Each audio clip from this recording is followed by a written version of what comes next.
Hi everyone, let's crack UPSC CSE Hindi में आप सभी का भरपूर स्वागत है। जैसे कि आप जानते हैं, कई बार अखबारों में आता है G7 की बैठक हुई, G20 की बैठक हुई, कभी G8 वर्ड यूज हो जाता है। तो आखिर ये है क्या? आइए आज की इस वीडियो में हम इन्हीं तीनों समूहों को समझने का प्रयास करेंगे।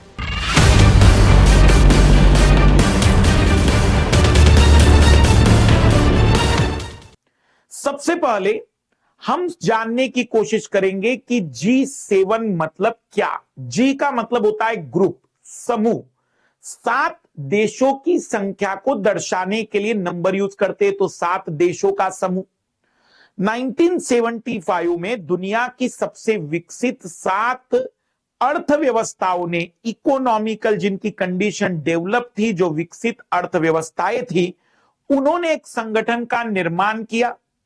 7 देशों में कनाडा, यूएसए, 2 देश उत्तर अमेरिका के, 4 देश यूरोप के थे, फ्रांस, ब्रिटेन, जर्मनी और इटली, और एक एशिया का जापान।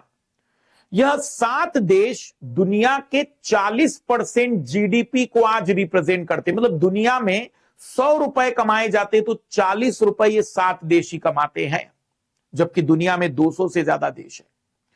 1/10 जनसंख्या का प्रतिनिधित्व करते हैं। लेकिन 1997 में रूस भी इससे जुड़ गया, तब यह G7 G8 में बदल गया। जो 7 देश मैंने बताया, उसके अलावा एक और देश इसमें जुड़ा। लेकिन 2014 में रूस के द्वारा यूक्रेन के साथ हुई कुछ घटनाओं के कारण पुनः इन 7 देशों ने रूस को बाहर कर दिया और फिर वह संगठन पुनः G7 के रूप में आगे बढ़ा, जो अभी भी G7 के रूप में चल रहा है।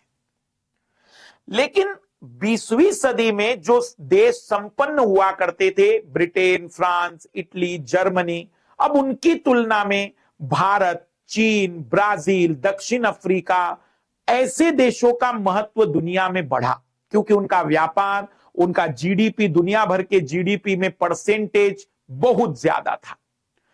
तब एक नए संगठन के निर्माण की शुरुआत इन 7 देशों ने ही की। उन्होंने अपना 7 का ग्रुप तो बनाए रखा, लेकिन उन्होंने एक नए संगठन की शुरुआत की, जिसमें विकसित और विकासशील दोनों राष्ट्र रखने का लक्ष्य रखा, और इसका नाम रखा G20, जिसे 1999 में बनाया गया। G20 में 20 देश शामिल है। मैं याद करवा देता हूं वो 20 देश कैसे। सबसे पहले तो 7 देश आप याद रख सकते, जैसे मैंने बताए थे, कनाडा, अमेरिका मतलब USA, Britain, France, Germany, Italy, Japan. फिर रूस 8वां देश, जिसको निकाल दिया गया, तो वो 8 तो G20 में है। 5 देश जो ब्रिक्स के नाम से जाने जाते हैं, जिसमें रशिया आ गया, तो ब्राजील, इंडिया, चाइना और दक्षिण अफ्रीका, ये 4 देश और जोड़ दीजिए तो 8 और 4 12 देश हो गए। 13वां यूरोपियन यूनियन है, जो पूरे देशों का एक समूह है। यूरोप के अधिकतर देश इस संगठन का हिस्सा है, तो एक बड़ा संगठन, देशों का संगठन भी इसका सदस्य है। मतलब G20 को हम ऐसा कह सकते हैं कि 19 देश और एक संगठन मिलकर G20 बनाए। 13 लोग हो गए। अब हमें केवल 7 नाम याद रखने हैं, जिसमें Saudi Arabia, South Korea, Australia, Indonesia, Argentina, तुर्की और मेक्सिको, ये 7 ही याद रखने हैं। जैसे उत्तर अमेरिका में मेक्सिको याद कर लीजिए, दक्षिण अमेरिका में ब्राजील और अर्जेंटीना आ गए, ऑस्ट्रेलिया आ गया, इंडोनेशिया आ गया, उसके बाद फिर तुर्की, सऊदी अरेबिया और साउथ कोरिया, ये 3 देश आप ऐसे याद रख लीजिए। तो टोटल 20 देशों का यह समूह है। दोनों ही संगठन अभी भी अस्तित्व में हैं, बढ़िया काम कर रहे हैं, लेकिन G20 का महत्व ज्यादा है, क्योंकि दुनिया के 85% जीडीपी का प्रतिनिधित्व करते हैं ये 20 राष्ट्र। मतलब दुनिया में 100 रुपए कमाए जाते तो 85 रुपीज यही 20 देश कमाते। दुनिया की 2/3 आबादी को रिप्रेजेंट करते हैं, दुनिया की 2/3 आबादी को। दुनिया में जितना इन्वेस्टमेंट होता है या जितना व्यापार होता है, उसके 75% व्यापार को यही 20 देशों के माध्यम से किया जाता है, और इसीलिए इस 20 देशों के द्वारा लिए गए निर्णय पूरी दुनिया पर प्रभाव डालते हैं। लेकिन दोनों में एक बड़ा अंतर है। G20 एक ऐसा मंच है जिस पर दुनिया के सभी विषयों पर चर्चाएं होती है। G7 एक ऐसा मंच है जिस पर दुनिया के सभी विषयों पर चर्चाएं होती है, लेकिन G20 केवल आर्थिक मुद्दों पर चर्चाएं करता है।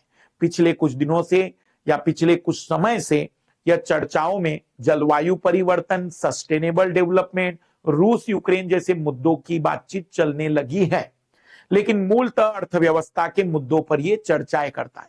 दोनों ही संगठनों या दोनों ही मंच कहूं मैं, फोरम है, संगठन नहीं, क्योंकि इनका कोई मुख्यालय नहीं है। दोनों ही जगह पर जनरली G20 में बारी बारी से अध्यक्षताएं मिलती रहती हैं। G7 में तो सीक्वेंस वाइज चलता है, लेकिन G20 में चलते रहता है रोटेशन के आधार पर। जैसे भारत को 2023 के G20 की अध्यक्षता मिली।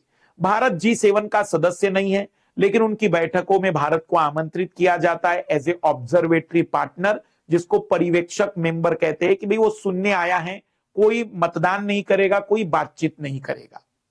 तो ये है G7, जो G8 बना 1997 में, 2014 में पुनः G7 बन गया, और 1999 से एक नया बहुत महत्वपूर्ण संगठन उभरा, जिसमें विकसित और विकासशील, डेवलप और डेवलपिंग दोनों कंट्रीज शामिल हुई।